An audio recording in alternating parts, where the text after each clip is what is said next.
Hey guys, in this video, I'm going to show you how to enable Dota 2 console. The console lets you use commands, debug issues, and access advanced settings quickly. First, open Dota 2. Click the gear icon in the top left of your screen and go to Game.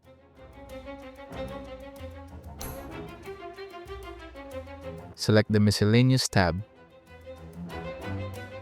Tick the Enable Console setting. Make sure you have a hotkey for the console. You can find it in the hotkey setting, then Interface. In-game, press that hotkey to open the console.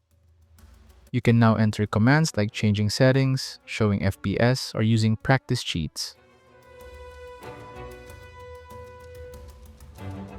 Your middle tower is under attack.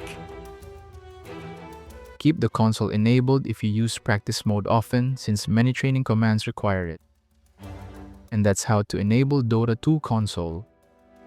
Thank you so much for watching.